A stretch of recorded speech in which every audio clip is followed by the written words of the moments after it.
गैर ब्राह्मण साहित्य, गैर ब्राह्मण साहित्य हेठल बौद्ध साहित्य અને जैन साहित्य आवे छे। આજે સૌપ્રથમ બૌદ્ધ સાહિત્ય બે ભાગોમાં વહેંચાય છે। પાલી ભાષામાં હીનયાન શાખાનું ગ્રંથ, શંકર સંસ્કૃત ભાષામાં મહાયાન શાખાનું ગ્રંથ। પાલી ભાષામાં બૌદ્ધ સાહિત્ય બે ભાગોમાં વિભાજિત હોય છે, पिटक साहित्य અને पिटकेत्तर साहित्य। પછી पिटक साहित्य ત્રણ ભાગોમાં विभाजित થાય છે, विनय पिटक, सुत्त पिटक, अभिधम्म पिटक।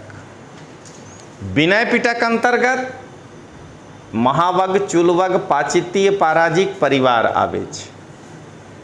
सुत्त पिटक अंतर्गत 5 निकाय, दीघ निकाय, मध्यम निकाय, संयुक्त निकाय, अंगुत्तर निकाय और खुद्दक निकाय।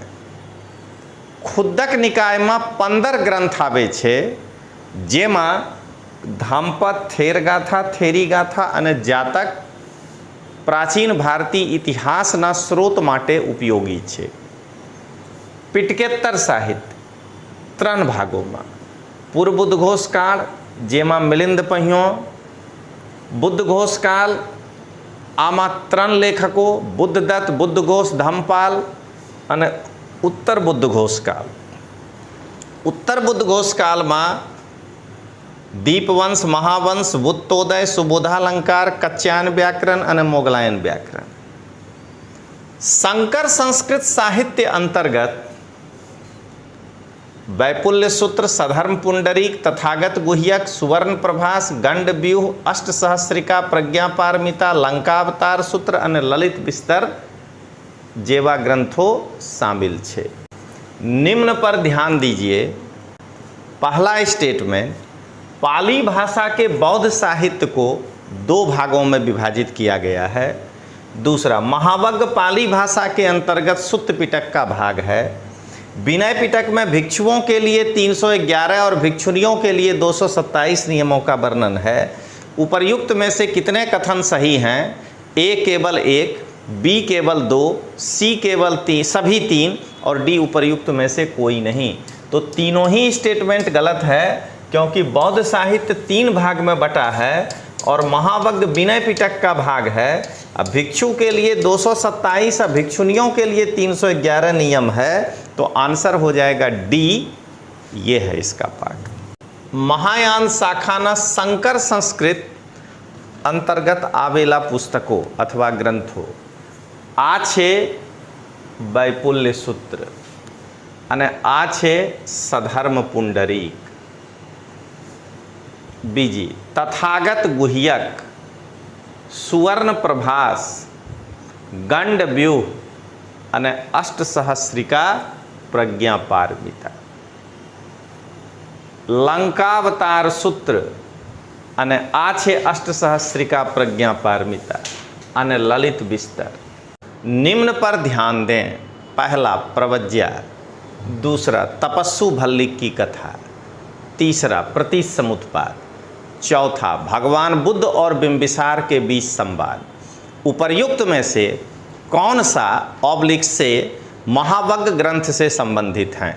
केवल 1, 1, 2, 1, 2, 3 और 1, 2, 3, 4।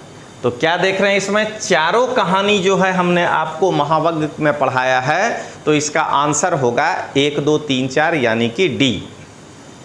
खुद्दक निकाय 15 ग्रंथोना संग्रह छे, जेमा 4 आपना माटे बहु अगत्यना छे।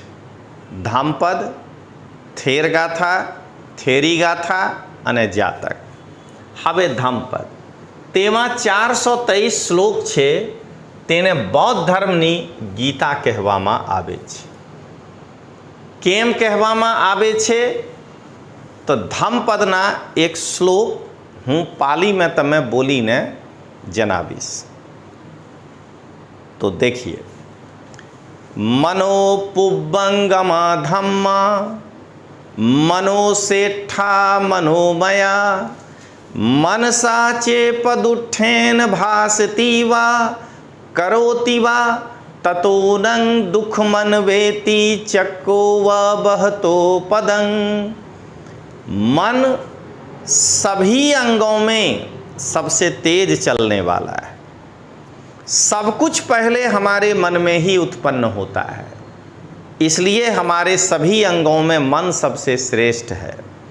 इसलिए यदि कोई दुष्ट मन से कुछ बोलता है या करता है तो उसका वैसे ही दुख पीछा करता है जैसे चक्का खींचने वाले के पैर का। एक और बताते हैं, देखिए। अकोच्छिमं अवधिमं अजीनिमं अहासिमे ये तंग उपनयहंति तेनंग तेसंग वेरंग न सम्मति। यानी मुझको हरा दिया, मुझको जीत लिया, मुझको लूट लिया, ये सब जो अपने मन में रखता है उसका बैर कभी समाप्त नहीं होता है। एक सबसे बेहतरीन भगवान बुद्ध बोले हैं जो लोगों को जीवन में याद रखना चाहिए। नहि वेरेन वेरानी सम्मंतीद कुदाचनं आवेरेन च सम्मंती एस धम्मो सननंतनो।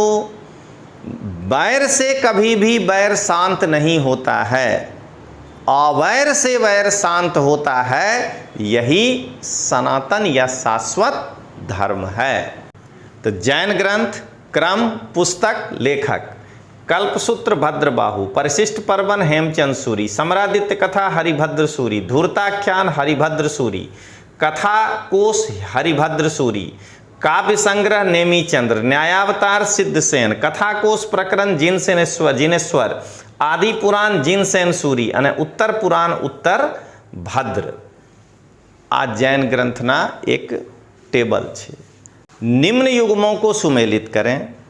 सूची 1 जैन ग्रंथ, सूची 2 लेखक। ए न्यायावतार, बी आदि पुराण, सी परिशिष्ट Parvan, D Samraditya Katha. First Haribhadra Suri, second Hemchandra Suri, third Jinsen Suri, fourth Siddhasen. तो आंसर है न्यायावतार का सिद्धसेन, आदि पुराण का जिनसेन, परिशिष्ट पर्वन का हेमचंद्र सूरी, सम्रादित्य कथा का हरिभद्र सूरी। तो आंसर हो गया आपका डी।